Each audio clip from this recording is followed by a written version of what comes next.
Halo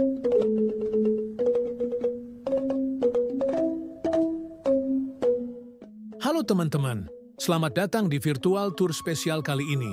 Kita akan menjelajahi keunikan tradisi ogoh-ogoh di seputaran Denpasar. Meskipun secara virtual, saya yakin kalian tetap bisa merasakan kemeriahan dan makna di balik setiap ogoh-ogoh yang ditampilkan. Yuk, langsung kita mulai! Mari kita kenali dulu apa itu ogoh-ogoh. Ogoh-ogoh adalah patung raksasa yang dibuat secara artistik oleh masyarakat Bali sebagai simbolisasi buta kala atau kekuatan negatif yang ada di alam semesta.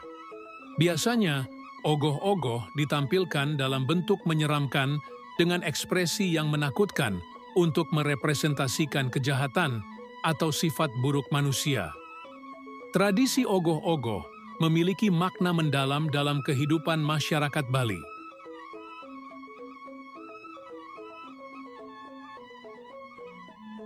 Setiap ogoh-ogoh yang dibuat masyarakat memiliki kisah yang unik.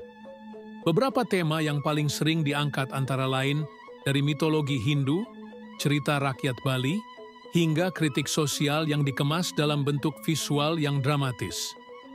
Contohnya, ogoh-ogoh Rahwana yang menggambarkan sosok Raja Angkara Murka dalam kisah Ramayana. Rahwana menjadi simbol kekuatan jahat yang harus dikalahkan demi tegaknya kebenaran. Ada juga ogoh-ogoh Rangda, sosok ratu ilmu hitam dalam mitologi Bali. Rangda mewakili energi negatif yang terus berusaha mengganggu keseimbangan alam semesta. Lawannya adalah Barong, simbol kekuatan baik. Pertarungan antara Rangda dan Barong melambangkan keseimbangan antara baik dan buruk. Selain itu, beberapa ogoh-ogoh juga menggambarkan pesan sosial, seperti kritik terhadap isu lingkungan, sosial, atau politik. Melalui karya seni ini, masyarakat menyuarakan aspirasi mereka secara kreatif.